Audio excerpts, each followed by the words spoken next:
Hi everyone! Gardening for Beginners, Episode 1, How to Start a Garden.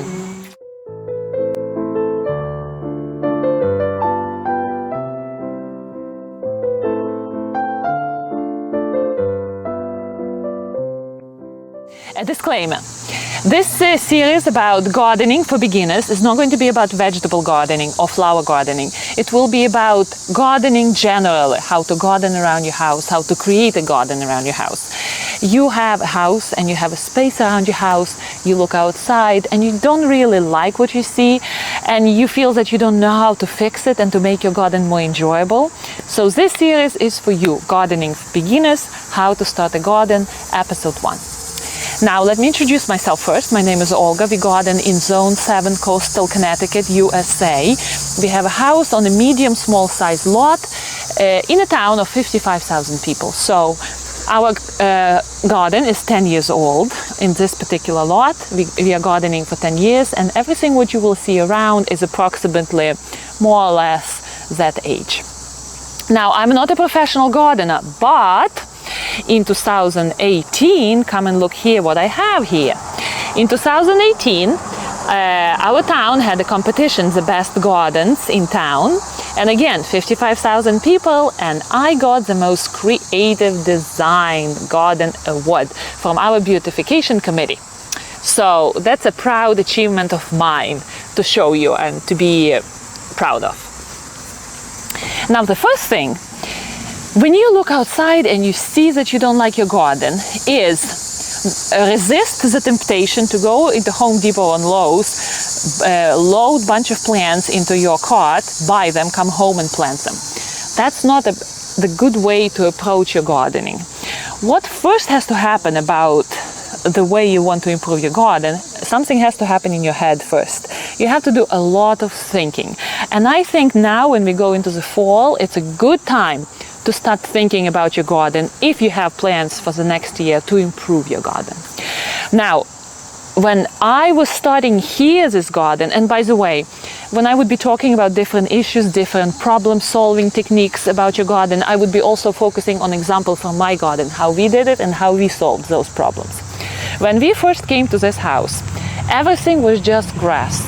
From one fence to another fence, we have 4 neighbors at the back, and all the area was open. You can see your neighbor will have a dinner and you will see what they're eating. So there was no privacy whatsoever here. That's my example. So the first thing what you have to ask yourself is, what do I want from my garden? What purpose should my garden serve? So people want, at the front they want curb appeal, at the back they want low maintenance, grass from border to border, nothing to do. I don't call it garden, but some people do it and they are happy just to play a game on the beautiful lush lawn. For me, definitely I wanted a secluded area at the back of my house where everything was quite private, serene, everybody can come from work and relax. And now when my husband comes back from work and he just goes into the garden and just walks around it, and it gives me pleasure just to look at him and know that he's enjoying this thing which we created around our house. For the front of our house, it was very important to have a nice, attractive look. So we are talking about curb appeal. And very important for the back also, what was very important, the border line had to be very private. So our garden after 10 years has a lot of privacy vertical walls raised up. We have 2 sides with green hedges, and another side here we combined this wattle fence, which I created. By the way, there is a link how I did it. I did it all myself. And then to that side we have arborvitaes which we planted. Also here we have beautiful yew, oldish yew, which we let go and grow without trimming. So all this created beautiful privacy here.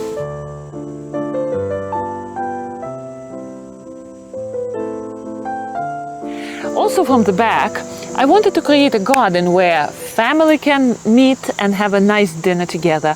My kids could play and enjoy the garden, and at the same time it would be a quiet, serene, beautiful, peaceful place where after all the hustle and bustle and busyness and craziness of life, I can come in and just relax.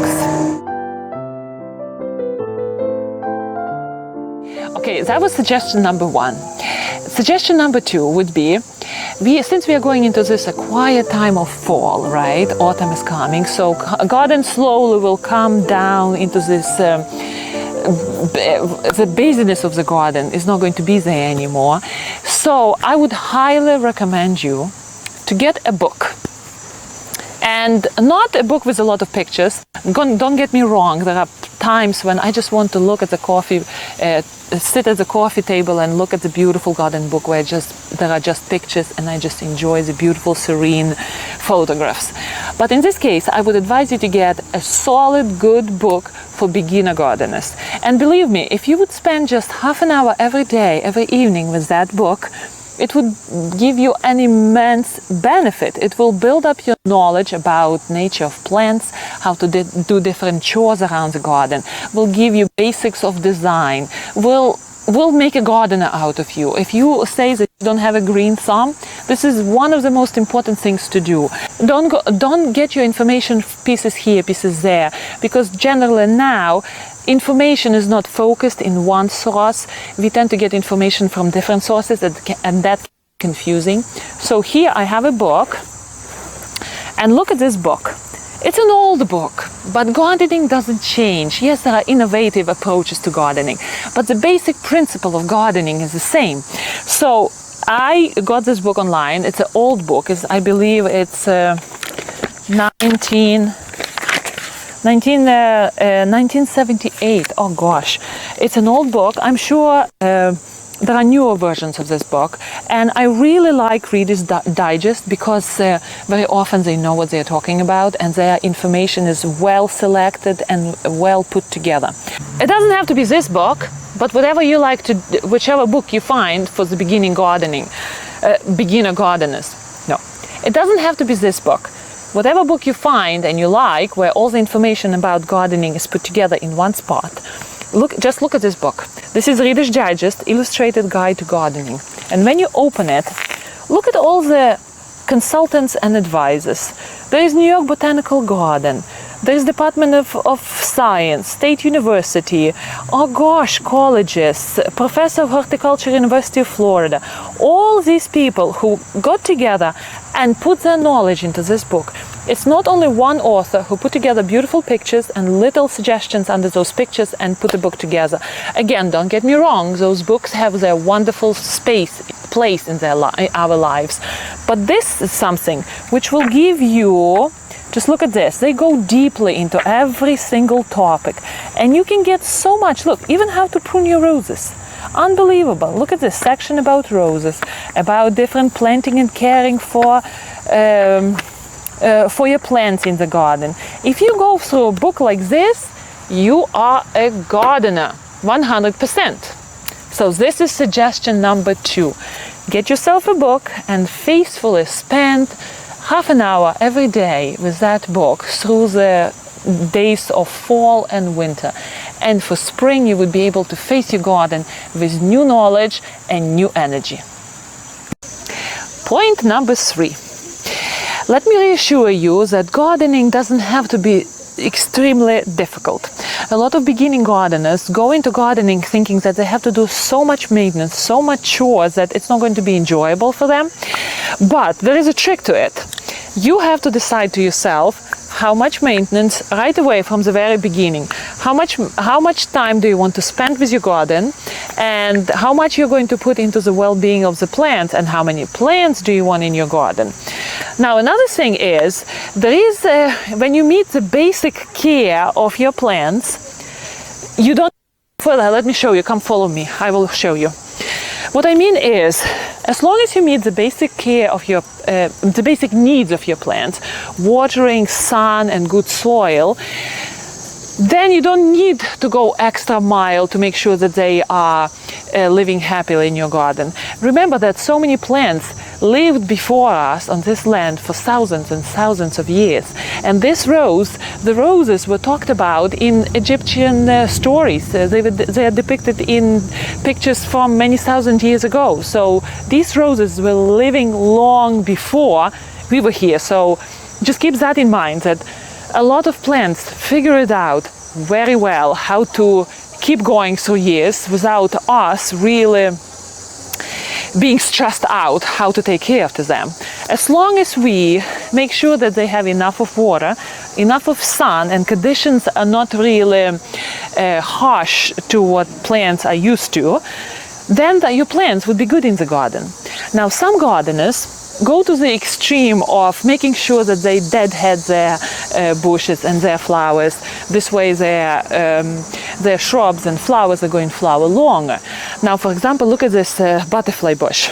I don't deadhead it because it will be just too much maintenance for this bush. I just let it live its natural cycle, and all these flowers are turning into these grayish, dull-looking, I don't know, pods, you would call them, and our butterfly bush just goes through its natural cycle. Now, if I would be a super maintenance-focused gardener, I would start deadheading it, and I would spend many hours trying to make sure that this bush looks very attractive. I don't do it. I consider myself a somewhat relaxed gardener, so I let nature run its course, and we have a beautiful butterfly bush which is basically maintenance free. I do nothing. So it's up to you how much maintenance do you want to do with your plants. My point is, as long as you met the basic needs of the plants in your garden, you don't need to go extra step to make them looking gorgeous. You can if you want to, but I just want you to know that there are basic needs which are met, and that's it. If you don't want to go further, you don't have to do that. You can enjoy your plants in their natural stage, like I do with this butterfly bush. So that's it for today. Happy gardening, and I will see you next time.